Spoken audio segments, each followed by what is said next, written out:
Finally controversial মুহূর্ততে আসবো।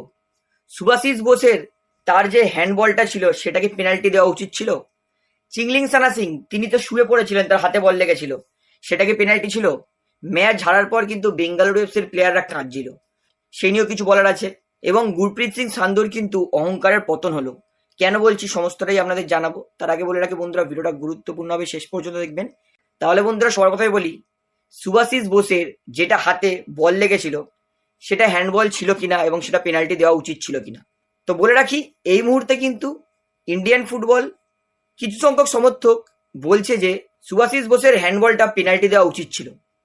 তো সেটা অ্যাকচুয়ালি হ্যান্ডবল ছিল কিনা সেটা বলি। তো দেখুন, প্রথমত বলবো এটা কন্ট্রোভার্সিয়াল মুহূর্ত। মোহনবাগান ফ্যান্সদের মনে হবে এটা হ্যান্ডবল ছিল না, রেফারি সঠিক সিদ্ধান্ত দিয়েছে।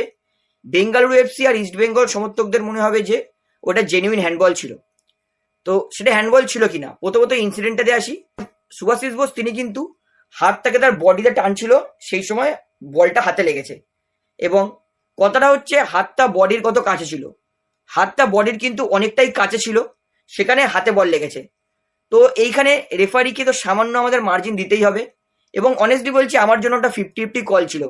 রেফারি ওটা পেনাল্টি দেয়নি, তাই আমি রেফারির সঙ্গেই যাচ্ছি যে রেফারি সঠিক সিদ্ধান্ত দিয়েছিল। কারণ সুভাশিস বোস হাতটা যখন এরকম ছিল, এরকম জায়গায় বলটা লেগেছে। যদি সুভাশিস বোসের হাতটা এরকম জায়গায় বলটা কারণ সুভাশিস বোসের হাতটা যখন এরকম ছিল, ঠিক সেই সময় বলটা এখানে লেগেছে। যদি সেই সময় সুভাশিস বোসের যদি হাতের এখানে লাগতো বলটা, মানে হাতটার এখানে লাগতো, তাহলে ওটা জেনুইন পেনাল্টি কিন্তু দেওয়া উচিত ছিল 100%। যেহেতু হাতটা বডির অনেক কাছে ছিল, সেই সময় বলটা লেগেছে, তাই কিন্তু আমি রেফারির সঙ্গে যাচ্ছি। এবং আমি কিন্তু বলছি এটা 50-50 কল। কারণ এইগুলো কিন্তু সত্যি কন্ট্রোভার্সিয়াল, এবং এইগুলো কিন্তু রেফারি বুঝতে পারবে সঠিক যে সেগুলো পেনাল্টি দেওয়া উচিত ছিল কি ছিল না। তা আমার জন্য কিন্তু এটা রেফারি সঠিক সিদ্ধান্ত দিয়েছে।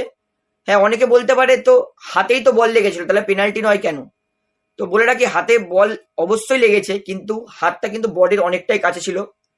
পিঠে যদি হাত থাকতো তাহলে তো ওটা জেনুইন পেনাল্টি ছিল না, কিন্তু সুভাশিস বোস হাতটা সে সময় টান ছিল, তাই আমি মনে করি যে ওটা পেনাল্টি ছিল না। এবং বেঙ্গালুরু এফসির হেড কোচ জেরার্ড জারাগোজাকে আমরা ভালো করে চিনি। যদি এটা সত্যি তার অনুযায়ী পেনাল্টি হতো, তাহলে কিন্তু তিনি চুপ করে বসতেন না।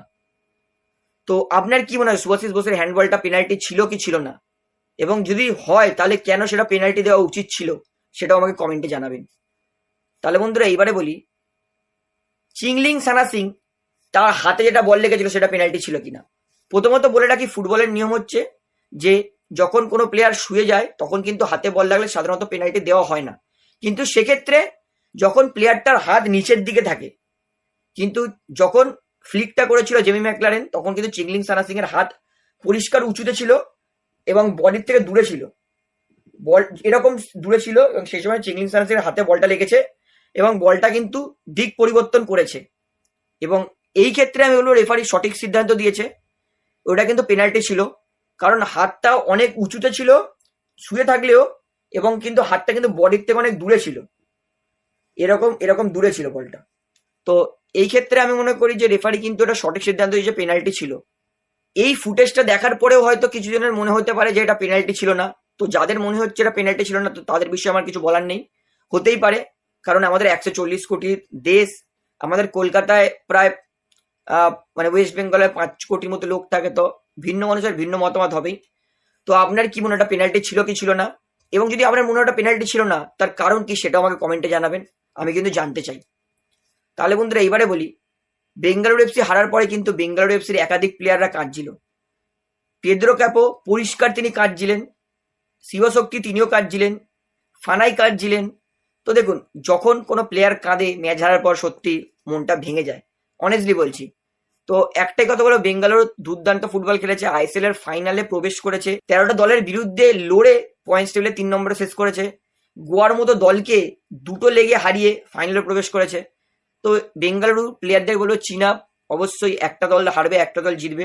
তো অবশ্যই বেঙ্গালুরু এফসি প্লেয়াররা কাঁদলেও তারা কিন্তু অবশ্যই তাদের ফুটবলে আমাদের মন জয় করেছে। তাহলে বন্ধুরা এবারে বলবো, গুরপ্রীত সিং সান্ধুর অহংকারের পতন ঘটেছে।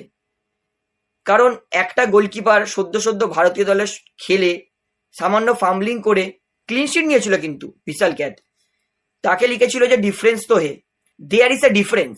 গুরপ্রীত এত ভুল করেছে, তারপরেও গুরপ্রীত একটা প্লেয়ার প্রথমবার এত সিনিয়র দলে খেলছে, তার থেকে ভুল হতেই পারে। হ্যাঁ দেখুন, ভুলটা হবে এটা বলছি না, তবে খেলার মধ্যে হতেই পারে, নতুন প্রথম ম্যাচ, নার্ভাস হতে এটা হবেই। তো গুরপ্রীত সিং সান্ধু আজকে তাহলে কি করলো? পায়ের ফাঁক থেকে গোল খেয়ে গেল, যেটা গোলকিপারদের জন্য একটা শেমের বিষয়, লজ্জার বিষয় যে তারা পায়ের ফাঁক দিয়ে গোলটা খেয়েছে। এবং এই গোলটা কিন্তু বোঝায় যে গুরপ্রীত এই মুহূর্তে তিনি কিন্তু ভারতের সেরা গোলকিপার নেই। হ্যাঁ, আজ থেকে 4-5 বছর আগে ছিল তিনি ভারতের সেরা গোলকিপার, এটা আমি বলতে একটু দ্বিধা করবো না। কিন্তু বর্তমানে লাস্ট 2-3 বছর ধরে গুরপ্রীত কিন্তু ভারতের সেরা গোলকিপার নয়। বহু ক্ষেত্রেই গুরপ্রীত কিন্তু বাজে গোলকিপিংয়ে কিন্তু বেঙ্গালুরু এফসিকে হারিয়েছে, এবং আজকেও তার পায়ের ফাঁক দিয়ে বল গোলেই কিন্তু তিনি বেঙ্গালুরু এফসিকে ফাইনাল ট্রফির হাত দিয়ে দূরে করেছেন। তো অবশ্যই জেমি ম্যাকলারেন যে শটটা মেরেছে সেটা অবশ্যই জমে গেছে শট, কিন্তু একটা গোলকিপার হিসেবে যদি পায়ের ফাঁক দিয়ে গোল খেয়ে যায় তাহলে তো সেটা অবশ্যই গোলকিপারের ফল্ট বলেই ধরতে হবে। তো যাই হোক, আমি মনে করি গুরপ্রীত অবশ্যই অন্য প্লেয়ারকে কিন্তু অ্যাপ্রিসিয়েট করা উচিত, তার খারাপ সময় তাকে নিয়ে ট্রোল করা উচিত নয়, এটাই আমার বক্তব্য। তো গুরপ্রীতের অহংকারের কিন্তু পতন হয়েছে বলে আমি মনে করি। আপনার কি বক্তব্য সেটা আমাকে অবশ্যই কমেন্টে জানাবেন। তাহলে বন্ধুরা এইবারে বলি, মোহনবাগান দল কিন্তু ট্রফি জেতার পর বিভৎস ভালো সেলিব্রেট করেছে, এবং লিগ শিল্ড জেতার পর কিন্তু মোহনবাগান কোনো প্লেয়াররা সেলিব্রেট করেনি। মলিনা কিন্তু বলেছিল যে লিগ শিল্ডের পরে সেলিব্রেট নয়, সেলিব্রেট তখনই করব যখন দুটো ট্রফি আমরা জিতবো, আইএসএল কাপ এবং আইএসএল শিল্ড। আইএসএল শিল্ড জেতার পর মোহনবাগান শুধু সেই রাত্রেরটুকুই সেলিব্রেট করেছিল, তারপরে কিন্তু কোনো সেলিব্রেট হয়নি। এইবার মোহনবাগান ট্রফি জিতেছে, এইবার মোহনবাগান দল কিন্তু ফাইনালি সেলিব্রেশন করবে, এবং আমি মনে করি যেটা সবাই করে, ছাদখোলা গাড়িতে করে ট্রফিটা মানে নিয়ে যায়, সেটাই হয়তো মোহনবাগান করবে। এবং সব থেকে বড় কথা হচ্ছে এই সেলিব্রেশনটা কবে হবে? কালকেরে, কারণ কালকেরে সেলিব্রেশন হতেও পারে, কারণ কালকে বিকেলবেলায়, আজকে তো অবশ্যই প্লেয়াররা হয়তো ঘুমাবে না, এবং ঘুম তো আসবেও না, কারণ একসঙ্গে সিজনের দুটো ট্রফি জেতা, অবশ্যই প্লেয়ারদের ঘুম আসবে না, হয়তো যাই হোক করে ঘুমাবে। আমি মনে করি যদি এই ট্রফি রিভিল সেলিব্রেশনটা মোহনবাগান কালকের বিকেলে করে তাহলে কিন্তু অনেক ম্যারিনার্সরা যুক্ত হতে পারবে। তো কালকে না হলে অবশ্যই সোমবার দিন তো হবেই। তো অবশ্যই মোহনবাগান দল কিন্তু এইবার ট্রফি নিয়ে সেলিব্রেট করবে। তো আমি মোহনবাগান দলকে অনেক অনেক অভিনন্দন জানাবো, তারা কিন্তু through out entire season Indian super লিগে দুর্দান্ত পারফরমেন্স করেছে, সেরা পারফরমেন্স করেছে। গোল বাঁচানো থেকে, গোল ক্রিয়েট করা থেকে, কর্নার থেকে, ফ্রি কিক থেকে, গোল করা থেকে, সমস্ত দিকে কিন্তু মোহনবাগান দল এই সিজনের বেস্ট দল ছিল থ্রু আউট এন্টায়ার সিজন। এবং ফাইনালেও কিন্তু তারা এক গোলে পিছিয়ে থেকেও, তাও আবার এমন সময় ওন গোল করেছিল, সেইখান থেকেও পিছিয়ে 2-1 জেতা, সেটা কিন্তু যথেষ্ট প্রশংসনীয়। তাহলে বন্ধুরা, আমার তো এই ভিডিওটিতে এতটাই বলার ছিল। আশা করি ভিডিওটি আমার ভালো লাগলো। তো ভিডিওটি ভালো লাগলে অবশ্যই লাইক করুন, কমেন্ট করুন, শেয়ার করুন।